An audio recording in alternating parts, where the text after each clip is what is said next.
this hierarchy is just the first step. That's just the basis. That's the starting point. Once we have this, we dig deeper. We go into each step and look for very specific metrics.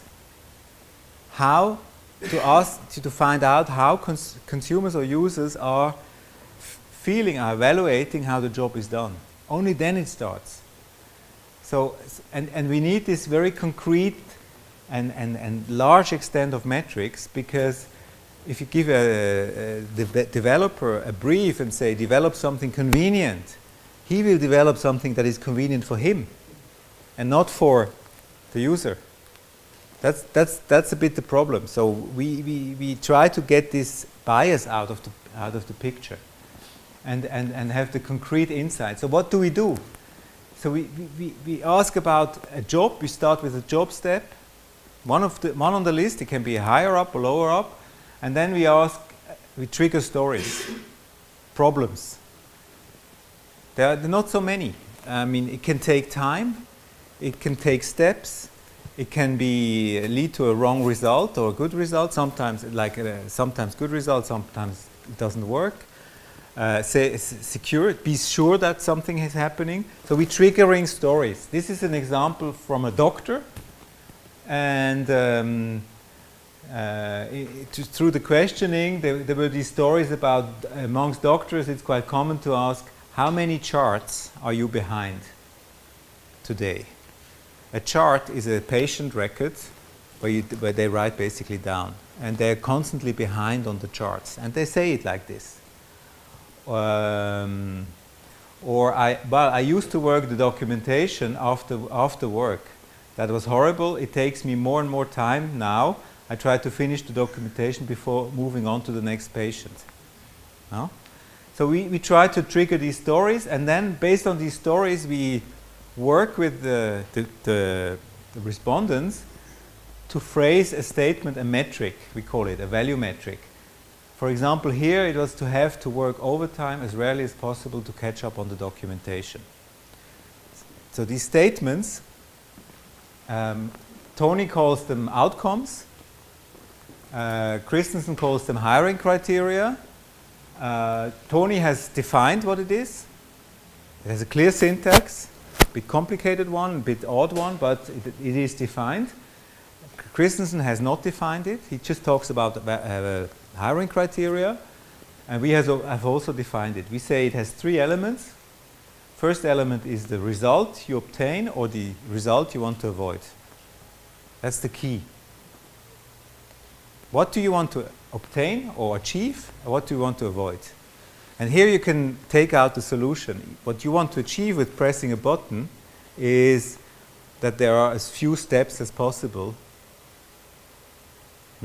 So you want to have, or that it takes as little time as possible.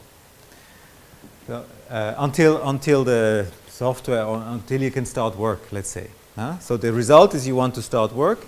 The unit is as little time as possible, and then there is maybe a context that you put in. So that's what we try to do. And by talking to 5 users, we get about 60% of these all possible statements, and there are about 120. And if we talk to 20 users, we systematically get 200 of these statements. And they are all written in this format, and they're all put into the job hierarchy where they belong to. So it's hard work, but it's key, because each one of them can be a great insight, and can be a specification for product development. It can be a business idea on its own.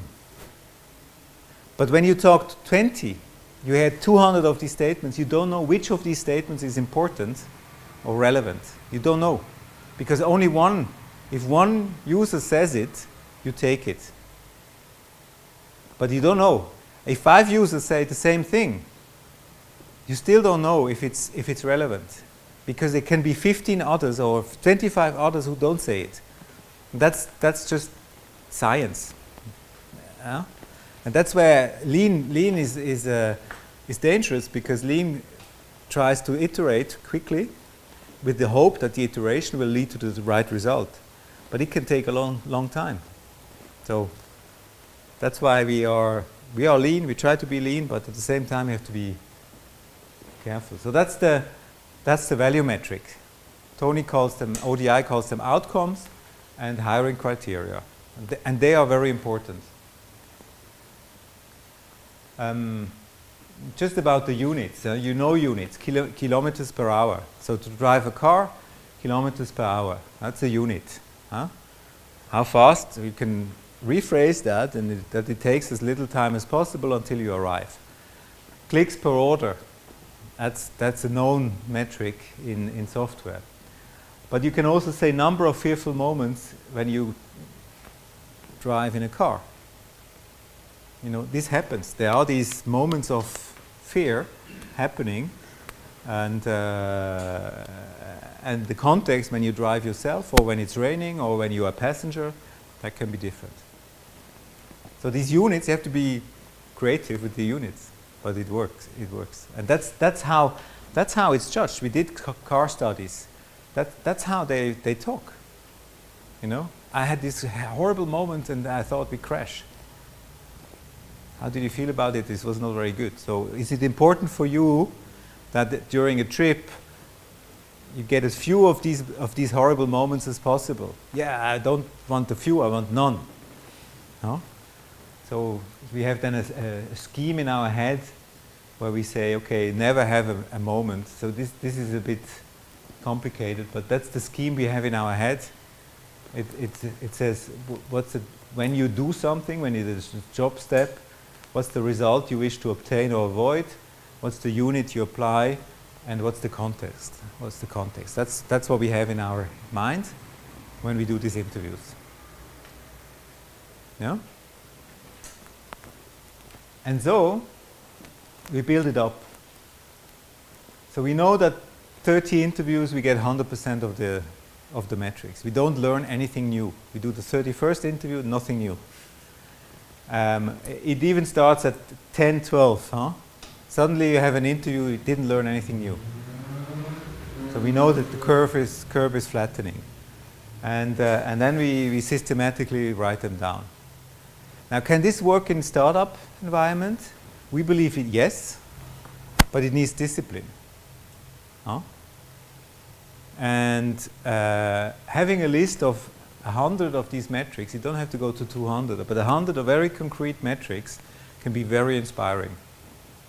And you can, even if you don't validate it, you can make a bet and say that's it, and you go out and you do testing, you do prototyping, and you realize, okay, we've talked to five users, they're all confirmed, it's probably right. It's all about probability.